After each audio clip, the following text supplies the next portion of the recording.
శ్రీకాకుళం జిల్లాలోని ప్రముఖ చారిత్రాత్మక ప్రదేశాల్లో ఒకటిగా విరాజిల్లుతున్న దంతపురి క్షేత్రాన్ని ప్రభుత్వం నిర్లక్ష్యం చేస్తుందని దంతవరపు కోట గ్రామస్తులు ఆరోపిస్తున్నారు. విలువైన పురావస్తు సంపదకు రక్షణ కరువైందన్నారు. నిత్యం రాత్రిపూట గుప్త నిధుల కోసం దుండగులు తవ్వకాలతో విలువైన సంపద తరలిపోతుందన్నారు. కళింగ రాజుల రాజధానిగా దంతపురికి విశిష్టం స్థానం ఉంది. రాష్ట్ర పురావస్తు శాఖ అధికారులు 35 సంవత్సరాల క్రితం చేపట్టిన తవ్వకాల్లో దంతపురి ఆనవాళ్లు బయటపడ్డాయని గ్రామస్తులు చెబుతున్నారు. ఈ తవ్వకాల్లో 3 స్తూపాలు, పాతతరం విగ్రహాలు, స్నానాలు చేసుకోవడానికి స్విమ్మింగ్ పూల్లు, నీటి నిల్వజార్లు, ఫ్లవర్ వైజ్లు వంటి పాత్రలు, దీపాలు, భోజనపు గిన్నెలు, రుబ్బురోళ్లు, ఎముకతో చేసిన దువ్వెనలు బయటపడ్డాయి. ఇంత ఘన చరిత్ర ఉన్న దంతవరపు కోట పరిస్థితి ఇప్పుడు ఎలా ఉన్న దానిపై దంతవరపు కోట గ్రామస్తులతో మా శ్రీకాకుళం ప్రతినిధి రాము మరింత సమాచారం అందిస్తారు. ఉన్న చారిత్రక ప్రదేశాల్లో ముఖ్యమైన ప్రదేశంగా చెప్పుకున్నది శ్రీకాకుళం జిల్లా రొట్టవలస గ్రామంలో ఉన్న దంతవరపు కోట. 6-7 శతాబ్దంలో బౌద్ధులు, జైనులు నడియాడిన నేలగా చెప్పుకుంటారు. ఇక్కడ ఎన్నో నిధి నిక్షేపాలు ఉండేవని ఇక్కడ ప్రజలు అంటున్న పరిస్థితి. అయితే గతంలో ఇది రాజధానిగా ఉండేదని, పెద్ద విశ్వవిద్యాలయం కూడా ఉండేదని చెప్తున్న పరిస్థితి. అయితే ఇప్పుడు ఈ దంతవరపు కోట పూర్తిగా నిర్లక్ష్యానికి గురైంది. అసాంఘిక కార్యకలాపాలకు, అదేవిధంగా గృహ నిధుల తవ్వకాలకు అడ్డాగా మారిందని ఇక్కడ స్థానికులు చెప్తున్న పరిస్థితి ఉంది. అయితే మనతో పాటు మాట్లాడడానికి కొంతమంది స్థానికులు ఉన్నారు. అసలు ఏంటి ఈ దంతవరపు కోట నిర్లక్ష్యం కావడానికి కారణాలు ఏంటి, ఇక్కడ జరుగుతున్న అసాంఘిక కార్యకలాపాలు ఏంటి, వాళ్ళ మాట్లాడుకు తెలుసుకునే ప్రయత్నం చేద్దాం. సార్, చూసుకుంటే దంతవరపు కోట గత 2 దశాబ్దాల క్రితము పూర్తిగా మనం చూసుకుంటే ఇక్కడ ఉత్సవాలు కూడా జరిపిన పరిస్థితి ఉండేది. ఇప్పుడు ఎందుకు ఇలా మారిందంటారు? యాక్చువల్గా ఇది దంతవరపు కోట అనేటువంటిది చాలా చారిత్రాత్మక ప్రదేశం అండి. ఇది మనకి చరిత్ర ఆధారాలు పెట్టి చూస్తే క్రీస్తుపూర్వం అశోకుడు కళింగ యుద్ధం 261 తర్వాత ఇది ప్రాచుర్యంలోకి వచ్చింది. తర్వాత కళింగరాజు అయినటువంటి కారావీరుడు కూడా దీన్ని టచ్ చేయడం జరిగింది. ఆ తర్వాత వచ్చిన కళింగరాజు ధనగుప్తుడు అనే కళింగరాజు ఈ దంతవరపు కోట చుట్టూ 50 అడుగులు ఎత్తు, 20 అడుగుల వెడల్పుతోని 8 ద్వారాలతోని కట్టడం అయితే జరిగిందని మన చారిత్రక ఆధారాలు ఉన్నాయి. అదే ద్వారాలుగా ఇప్పుడు 8 గ్రామాలు కూడా వెలిసాయి సేమ్ అదే ద్వారాల దగ్గర. కానీ అప్పటి నుంచి ఈ దంతవరపు కాలక్రమేణా మా పూర్వీకులు వంశపారంపర్యంగా ఆస్తుల నిలిచిపోయింది.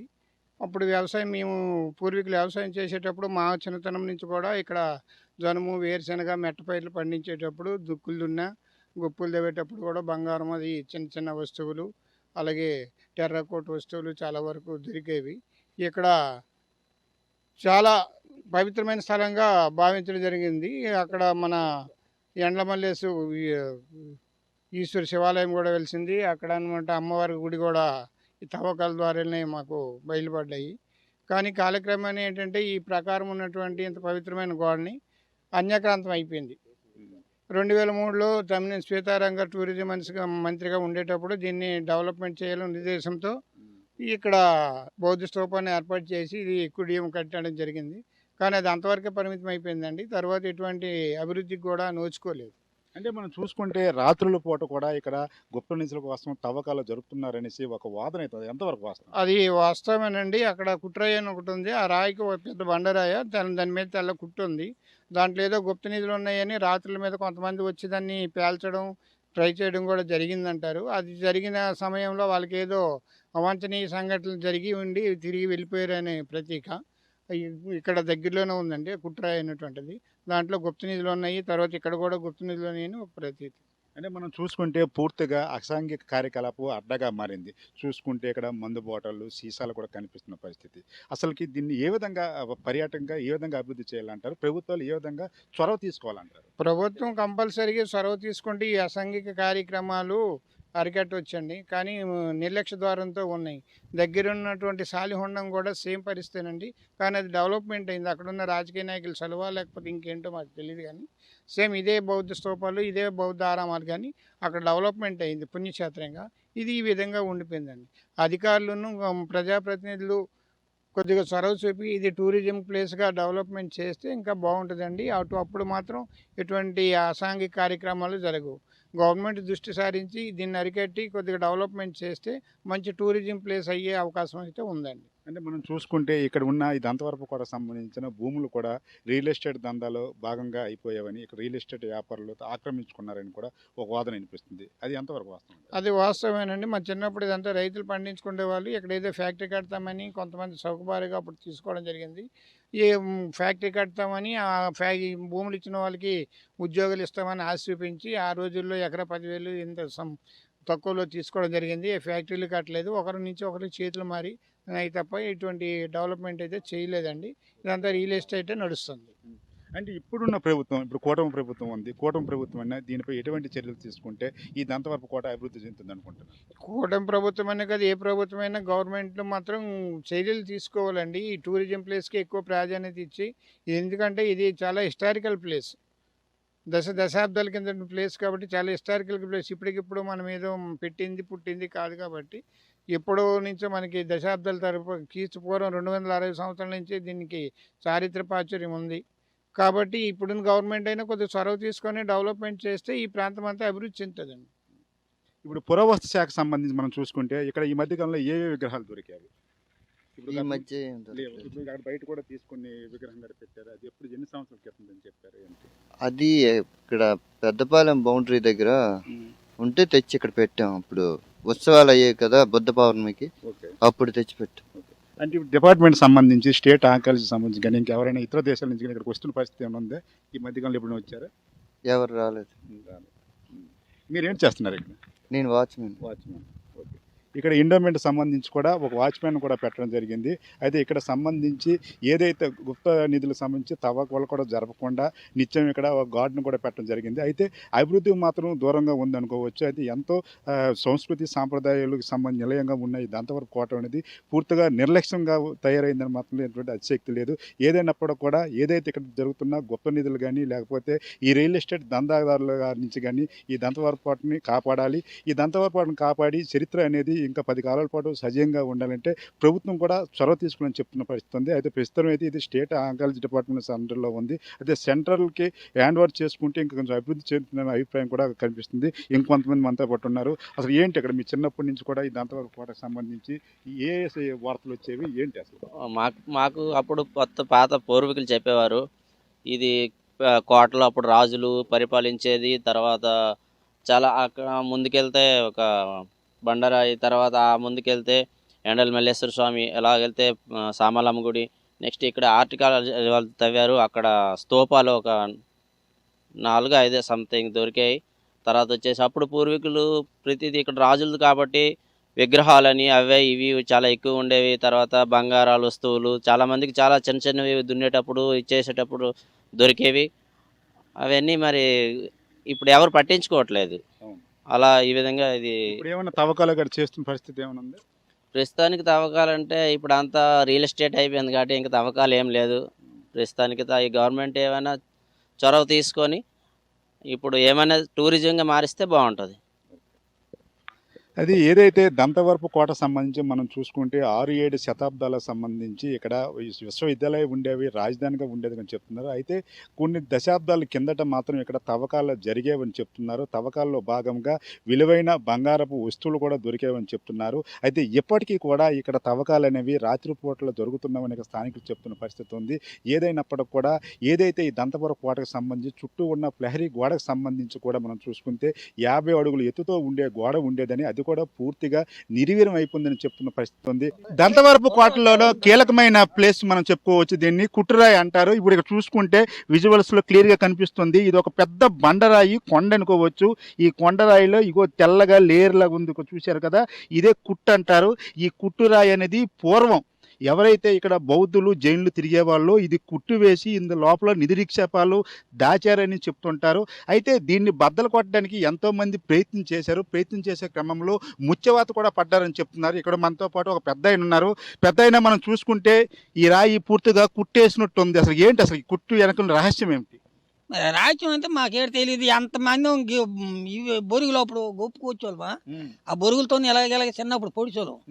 ఇది కదా అలాగే ఉండేది. అది అంటే లోపల డబ్బు అదే నగలు, మాకేడు కిరీటాలు, బంగారం, వజ్రాలు ఉండేవంట. అదే ఆ తరంలోనూ మాకేడు తెలుసు.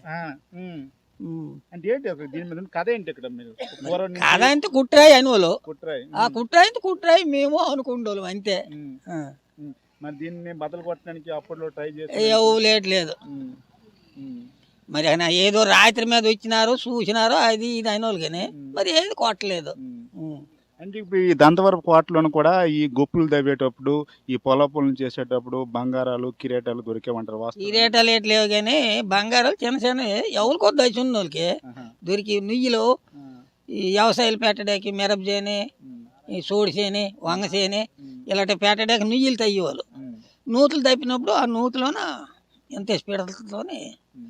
అది దశన్నోళ్ళకి దొరికితే అది ఇక్కడ విగ్రహాలు కూడా భారీ మొత్తంలో బయటపడేవంటారు. విగ్రహాలు కూడా వచ్చేవి బయటికి తవ్వేటప్పుడు. ఏటో మాకు తెలీదు. ఇక్కడ దగ్గరలో ఒక శివ కోవులు లింగం కూడా దొరికిందంటారు. ఆ శివ కోవులు కట్టేటప్పుడు కూడా విగ్రహాలు వచ్చేవంటారు. మరి అల్ల అక్కడ ఒక పెద్ద భారీగా గవర్నమెంటే దవ్వించింది.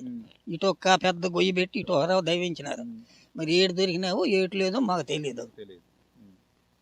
అయితే మనం చూసుకుంటే ఇప్పుడున్న ప్రస్తుతం ఉన్న ఈ కుట్టరాయికి ఎన్నో చరిత్ర ఉంది. మనకి చూసుకుంటే ఈ శాస్త్రంలో కూడా ఈ కుట్టరాయి కోసం ఎన్నో కథలుగా ఉంటాయి. ఇక్కడ మరికొంతమంది మనతో పాటు ఉన్నారు. అయ్యా చూసుకుంటే ఈ దంతవరపు కోటలో ఈ కుట్టరాయి కోసమే ఎక్కువగా మనం మాట్లాడుకునే పరిస్థితి ఉంటుంది. ఈ కుట్టరాయి కనుక ఏ రహస్యం ఉంది ఏంటి, మీ గతంలో కూడా పెద్దలు మాట్లాడుకున్న మాటలు బట్టి చూసుకుంటే ఏంటి అసలు ఈ రహస్యం? రాష్ట్రం అంటే అది అప్పుడు ఏదో పూర్వం మాకు మా పెద్దలు చెప్పారు, మా తాతలు. అదేదో ఎవరో దవ్వడానికి ప్రయత్నం చేశారు. ఆ దవ్వడానికి ప్రయత్నం చేసిన ఆయన కూడా ఆ ఇది తట్టుకోలేక, ఆకర్షణ తట్టుకోలేక చనిపోవడం జరిగింది అనేసి మా పెద్దలు చెప్పుకుంటారు. అది రాష్ట్రం కానీ అంతకు ఇప్పుడు ఈ మధ్య అయితే ఎవరు దాన్ని తవ్వడానికి చేయడానికి ఎవరు యాక్సెప్ట్ చేయలేదు, తవ్వడానికి ప్రయత్నం కూడా చేయలేదు.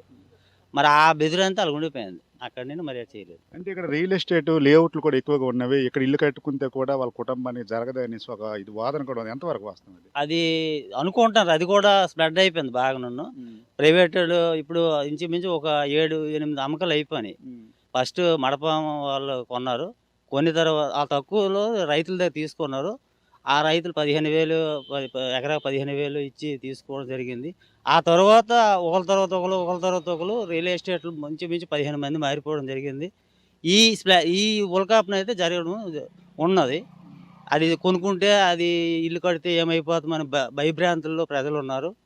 మరి ఆ రియల్ ఎస్టేట్ వ్యాపారాలు అంటే కొన్నోళ్ళు వీళ్ళు కాదు, వాళ్ళు 10 మంది మారిపోవడం జరిగింది. కానీ ఎవరు ఇల్లు కట్టడం లేదు. అంటే బంగారం దొరికిన వారు కూడా పూర్తిగా నాశనం అయిపోయారని అది ఊర్లో జరిగింది. చెప్తున్నారు. అది జరిగింది. బంగారం కొన్నోళ్ళు మాకు తెలిసినట్టు మనకి ఎంతో అంతో కొంతమంది దొరికింది. ఆ దొరికిన వాళ్ళు కూడా బాగుపడే ఇది లేదు. ఆరోగ్య పరిస్థితుల్లో క్షీణించిపోయినారు కూడా చాలామంది. నాకు తెలిసినట్టు మాట చెప్తాను. అది ఇది చూసుకుంటే ఏదైతే దంతవరపు కోటలో ముఖ్యంగా చూసుకుంటే ఈ కుట్టరాయి కూడా మనం చూసుకుంటే శాస్త్రంలో ఉంది. ఈ కుట్టరాయికి సంబంధించి కూడా ఎంతో చరిత్ర ఉందని చెప్తున్నారు. పూర్తిగా చూసుకుంటే ఏదైతే ముళ్ళ పొదలతో పూర్తిగా నిండుంది. అది ముఖ్యంగా చూసుకుంటే ఏదైతే రాష్ట్ర పురావస్తు శాఖ వాళ్ళు పూర్తిగా పట్టించకపోవడం, పర్యాటకంగా దీన్ని తీర్చిదిద్దితే మరికొంచెం ప్రావీణ్యత ఉంటుందని చెప్తున్న పరిస్థితి కనిపిస్తుంది. ఏదైనప్పుడు కూడా ఎంత చరిత్ర ఉన్న దంతవరపు కోటను మాత్రం నిర్లక్ష్యం చేయడం తగదైన మాత్రం స్థానిక వాళ్ళు చెప్తున్న పరిస్థితి అయితే కనిపిస్తుంది. 2300 సంవత్సరాల క్రితం దంతభక్త రాజు ప్రతిష్ఠించిన శివలింగంలో అయితే మనం ఉన్నాము. ప్రస్తుతం ఇది దంతవరపు కోటలో అంతర్భాగంగా చెప్పుకోవచ్చు. అయితే ఈ దంతవరపు కోట విశిష్టత చెప్పడానికి మనతో పాటు కృష్ణారావు గారు ఉన్నారు. సార్ నమస్తే సార్. మనం చూసుకుంటే ఈ దంతవరపు కోట తలక మీకు తెలిసిన హిస్టరీ ఏంటండి?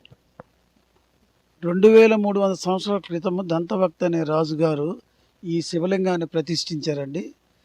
మేము ఈ గ్రామంలో కానీ ఈ చుట్టుపక్కల కానీ ఇక్కడ దంతవరపు కోట అని పిలువబడ్డది. ఇది ప్రాచీనంగా కట్టారని, ముఖ్యంగా కార్తీకంలో ఇదంతా తుప్పలు ఉండేవి. ఆ కార్తీక టైంలో బాగు చేసి అందరూ కూడా ఈ దేవుడిని నమ్ముకుంటే ఏదైనా జరుగుతుందని. మొన్న ఈ మధ్యన తమిళనాడు నుంచి కూడా వచ్చారండి. వాళ్ళు నాకు ఒక విషయం చెప్పారు. ఏంటంటే మేము హిస్టరీలో చూసామండి, వర్షము శివలింగం మీద పడదని విన్నామంటే ఒకరోజు నేను కూడా టెస్ట్ చేశాను, పడలేదు. అది వాళ్ళు చెప్పిన వరకు నాకు తెలియదు. అటువంటి విశిష్ట మహిమలు మాత్రం ఈ ప్రాంతానికి ఉన్నాయి. అంటే పూర్తిగా మనం చూసుకుంటే ఈ దంతవరపు కోటని ఏ విధంగా అభివృద్ధి చేస్తే ప్రజలకు ఇంకా అందుబాటులో ఉంటుంది అనుకుంటున్నారు? ప్రభుత్వం వారు ఎన్నో విధాలుగా చేస్తున్నారు. ఇప్పుడు మన ముఖ్యమంత్రి నారా చంద్రబాబు నాయుడు గారు అమరావతి అనే పేరుతో ఆ ప్రాంతంలో కూడా నేను పనిచేస్తాను. అమరావతి నగరాన్ని కూడా నేను సందర్శించాను. అక్కడ కూడా శివయ్య గారు ఉన్నారు. ముఖ్యమంత్రి వారు గవర్నమెంట్ వారు కానీ కృషి చేస్తే తప్పనిసరిగా ఈ ప్రాంతం అభివృద్ధి అవుద్ది. మా ఎమ్మెల్యే గౌరవనీయులు కోన రవి గారికి కూడా ఈ ప్రాంతం పట్ల ఈ హిస్టరీ అంతా వారికి కూడా తెలుసు. ఆయనకు కూడా మనసులో ఉంది. ఎన్నోసార్లు ఈ దేవాలయానికి వచ్చి ఆయన అనుకున్నవన్నీ కూడా జరిగాయి. బిఫోర్ ఎమ్మెల్యే కంటెస్టింగ్ కూడా ఇక్కడికి వచ్చి ఆయన ప్రార్థించారు. ఎమ్మెల్యే కూడా గెలిచారు. అంటే సార్ ఇక్కడ గుప్త నిధుల కోసం తవ్వకాలు జరిగేటప్పుడు విగ్రహాలు బయటపడ్డావి, అలాగే వైడూర్యాలు బంగారం కూడా బయటపడ్డదని అంటారు, వాస్తవం అంటారు? కానీ చిన్నప్పుడు అండి గొప్పులు గట్ట తవ్వేటప్పుడు పంట పొలాలు తవ్వేటప్పుడు చిన్న చిన్న నాణ్యాలు, అలాగే మా మా దీనిలో ఒక నుయ్యి తవ్వితే దంతాలు, ఏనుగు దంతాలు, మట్టి పాత్రలు అటువంటి దొరికాయండి. జైన మతం సంబంధించిన ఒక విగ్రహం కూడా దొరికింది. అది ఇప్పటికి కూడా ఉందండి. అది నేను చూసాను, ఇక్కడే ఉంది. అటువంటి దొరికాయి. కానీ ప్రభుత్వం ఊహించినట్లుగా ఎంతో గుప్త నిధులు మాత్రం లభ్యం కాలేదండి. చాలా వరకు అయితే తవ్వకాలు తవ్వారు. సార్ ఏంటి సార్ ఇక్కడ కుట్రరాయి అంటున్నారు, పెద్ద రాతికి కుట్లు వేసి ఉంటుంది అనేసి ప్రజలు కూడా చెప్తున్నారు. ఈ హిస్టరీ ఏంటి కుట్రరాయి సంబంధం? మా తాతలు తండ్రుల నుంచి అది కుట్టిరాయని, అక్కడ పూర్వం రాజులు వజ్ర వైడూరి రత్నమాణిక్యాలు ఆ రాళ్ళలో వేసి దొంగలు తీసుకెళ్లకుండా కుట్టారనేది హిస్టరీ అండి. మేము చిన్నప్పుడు ఆడుకునే వాళ్ళం. అందరూ కూడా ఎవరు ఈ ప్రాంతంకి వచ్చినా ఆ కుట్టిరాయి దగ్గరికి వెళ్ళి మీలాగే ఆ విశిష్టత ఏమిటని అడుగుతున్న జరిగిందండి. మాకు తెలిసినంత వరకు అదేనండి. అది ఇక్కడ మనం చూసుకుంటే దంతవరపు కోటకు సంబంధించి కూడా చరిత్ర అయితే ఇక్కడ మనం వెనకుండి 2300 సంవత్సరాలు కిందటి శివలింగం అంటున్నారు. వర్షం పడేటప్పుడు కూడా ఈ శివలింగం మీద వర్షం కూడా పడదని చెప్తున్నారు. అంటే ఇంత మహిమ గల ఇలాంటి ఎన్నో మహిమలు కూడా ఈ దంతవరపు కోట నిలయంగా ఉందని ఇక్కడ మాత్రం చెప్తున్న పరిస్థితి ఉంది. మరి ఇంత మహిమలు గల ఇంత చరిత్ర ఉన్న దంతవరపు కోటని పూర్తిగా నిర్లక్ష్యంగా చేశారనేది మాత్రం ప్రజల నుంచి వస్తున్న అభిప్రాయంగా మనం చెప్పుకోవచ్చు.